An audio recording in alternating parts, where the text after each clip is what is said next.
Well, good morning. It's Monday, September 16th, and we are done. So we finished on the 14th of September. We were kind of looking, I think that might be the earliest ever. Certainly the earliest I ever remember. About 10 or so years ago, not exactly sure, we went to the lake on September 23rd, so we were obviously done. We were obviously done by then, right? And the weather was nice too. So we got this beautiful weather and we're done. It's crazy to enjoy that. I remember had a discussion with my brother years and years ago, and he was all disappointed. He was like, why don't we ever wash the combines and get them serviced up at the end of harvest? Why do we always got to do it in the spring, or sorry, in the fall or the summer? And I said, do you not understand what the weather is like when we finish combining? It's usually snows the next day, or it's been raining, and we don't have a big wash bay or anything like that. So how are you going to do this? In fact, once we got our John Deere combines, we can't even, and put our overhead door in this shop, you can't even fit them in here anymore. So we have entered quite a cycle here over the last, let's say, basically 7-8 years, where we are getting a lot nicer, a lot better, a lot more cooperative weather at harvest. I know my mom said all the years that she farmed, and I'm pretty sure this is her 42nd crop or something. More often than not, they don't even start the combines until around the end of September. So that's crazy. And now we're always finishing by the middle or end of September. We're always getting done. This year we were fortunate enough to have relatively decent yields. I said that in the last video. We got let's say certainly average, maybe in some cases even a little better than average. We are not a high production farm. Never have been, never will be. Our whole entire structure, farm plan isn't based around growing the greatest yield per acre. It's more based around growing the most profit per acre. That's always a split for people. Some people don't understand, some people do. It's whatever you want to think, whatever you're comfortable with as far as risk and exposure. Lots of different farm plans out there. Some work, some end up on the auction block. So anyways, I've shifted into grain mode. So we even got grain left on the trucks. That's how good the year was. We did not put any grain into these two hoppers. These are fertilizer bins anyways. Picked them up at an auction sale for, I don't know. I don't even know why. I guess I thought I needed them. They are kind of getting to the point where they're too small. Like a guy likes to be able to unload a couple super bees at a time. Those would only hold like probably a super bee of grain. Maybe a little more, but anyways, they're here now. Got to find a spot for them. I'll use them for maybe rolled barley or something like that. And then if we end up with a good deal on some fertilizer throughout the winter, maybe we'll put some fertilizer in them. But we're making feed. I made 15 tons yesterday. And I got to make another 15 tons today. So I did get behind on that. I do appreciate all the folks there. They're very understanding, right? They know we don't have a big fleet. We don't have a huge harvest crew. We don't have all the finer, massive, high production machines and things. So we just work at a pace. And over the years, everybody's been very accommodating and understanding that we need about a good 2-3 weeks in the fall where we just don't have time to run the mill. And with that history of folks knowing that, very few people do get caught. Most guys, most people they get an extra bag back in July or early August. Yeah, they'll get themselves an extra bag so they don't run out A lot of years we get an extra rain day. We didn't hardly get a rain day this year. So a lot of falls we'll get a day or two where we can't combine, so we'll get back to grinding feed then. This year was just crazy for that. But anyways, let's get rocking and rolling, see where the day takes us. Well, good morning. September 17th. What an absolutely beautiful morning. Just watching the geese take off here. Of course, they hunker down in that pea field, pick up all the excess peas. It's part of our fertilizer program. Works pretty well. You leave 2-3 bushels of peas behind, and the wildlife comes, eats it, and does their work, and life is good. I can't get over how beautiful this fall is, last fall was, even the fall before it. I mean, whew, come on, who can't get excited about this? We're done harvest, finished on the 14th, I believe. And we've been getting these nice breezes. It hasn't been like hurricane winds every day like it has been some years. We haven't had rain and snow. We got like a clouder of kittens to watch all day long. It's awesome. Leaves haven't fallen off the trees yet, but they are turning. So part of that is just due to the extremely dry conditions. But I guess we're getting enough dew in the morning to sustain life. So that's fun. I hit it pretty hard the last 2-3 days trying to catch up on bags that I had been neglecting for the fall. And of course, over the years, so many of our repeat customers have just like, they really understand and they're extremely patient, and I do appreciate that. So they're just like, you know, come April, they're, you know, that first week of April, they're making sure they have an extra bag or two to tide them through May, because May is a very busy month for us. And then same within the fall, come about middle of August, they're making sure by then that they've already got a bag to tide them through the rest of August and basically all of September. That being said, about 10 years ago, that shift was different. You know, they'd be coming the 1st of September to tide them through all of September and most of October. And now we're doing it the other way. I'm not even sure who this is coming in here. But anyways, it's been very good. Of course, I can't ever keep right up. But this guy's got a big trailer, so he's taking a... Oh, that's the bale man. That's who that is. Okay, well, I'll chat with him. I'll let you guys go. All right. Well, we're back now. Just had to run the baler man out, give him a ride. Or I guess go pick him up. He's going to start getting his bales from out west. This is wild. So, we watched the combines off here blow threads and stuff, and you can see how vigorous everything's growing.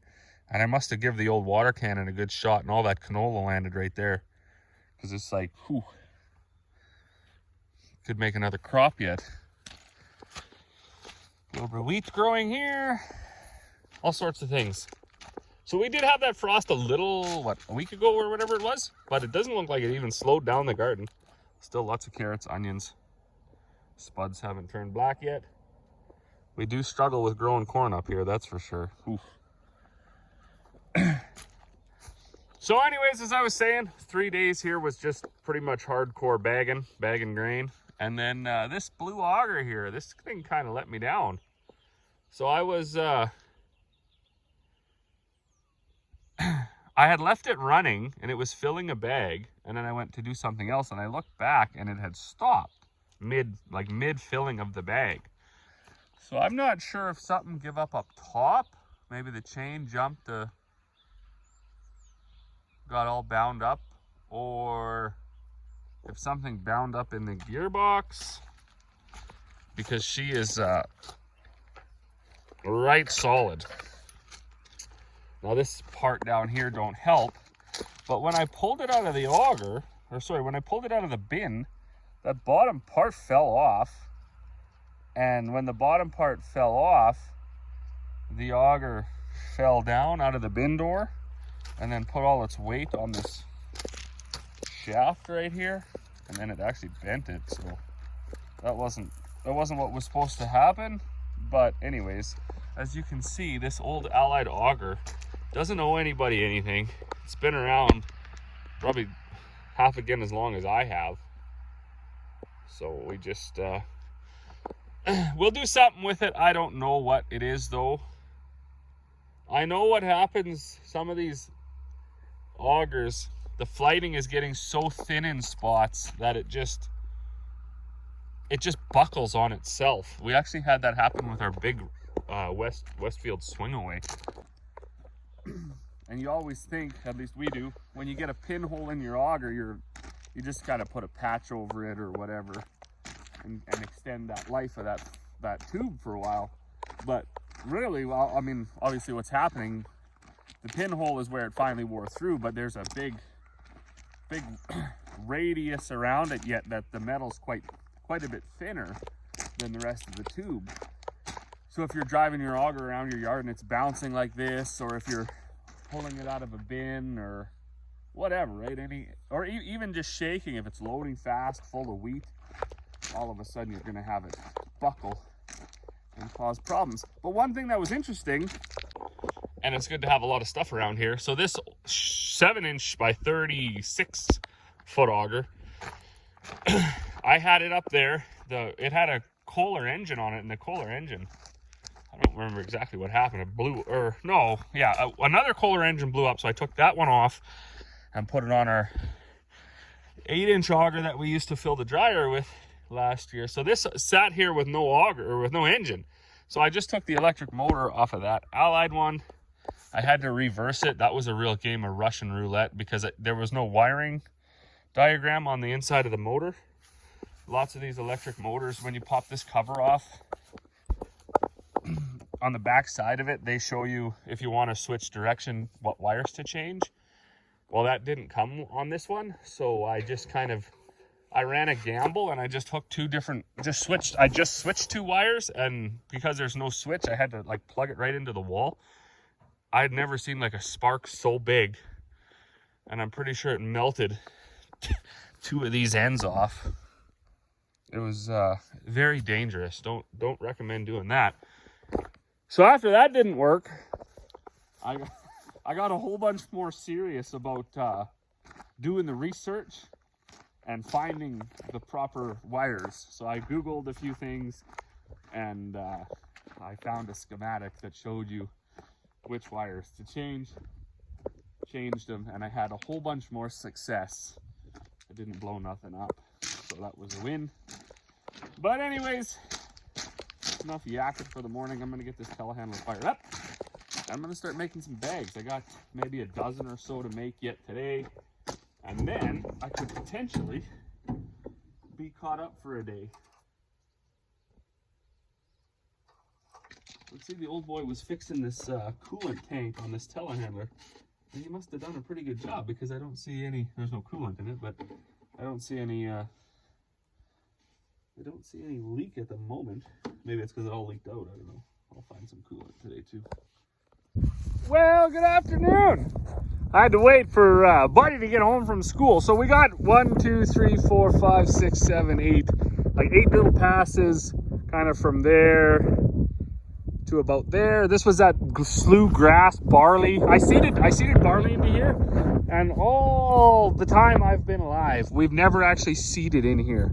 All the time I remember, there was along that line there was a fence, and then it ran at an angle, and then it went back into there, and there was actually a little bit of a ditch.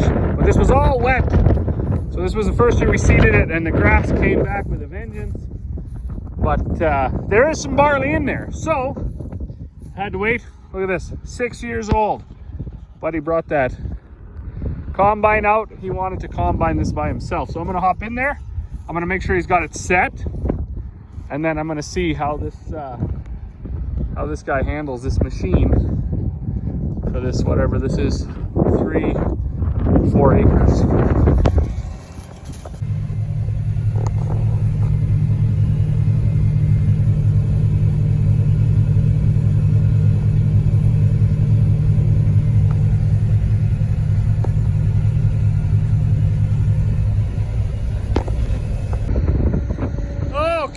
Well, you're gonna have to excuse the wind. What is it? It's about almost 5:30, and yeah, buddy's in there doing his thing. He's done all of that. Already had to unload once in the truck, which was kind of crazy.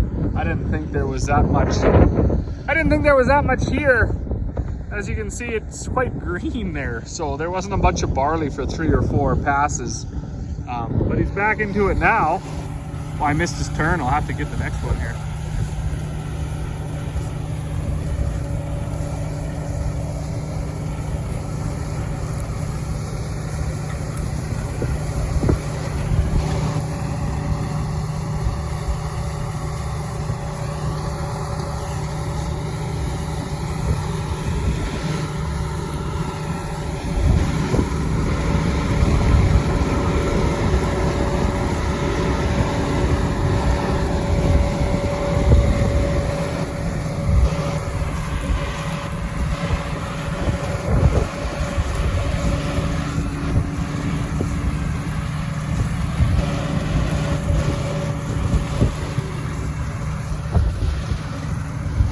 Last little chunk right here.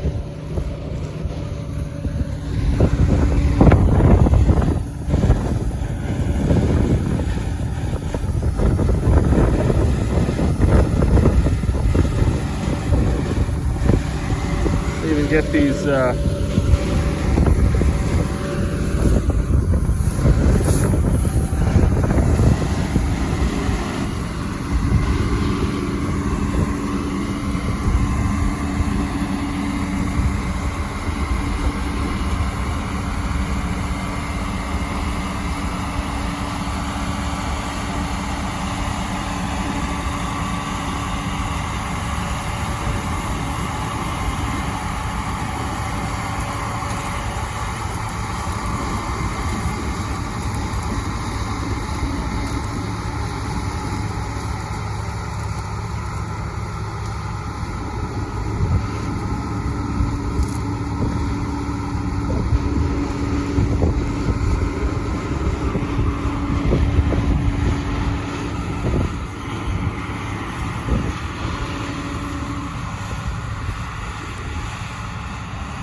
boom. There you have it. So that's the end. That is the real end. 2024 is now over. We got our last 2-3 acres, whatever this was. That's all picked up. I'll talk about the combine. We'll find some supper. Cold too. It's cold and windy. It's not fun.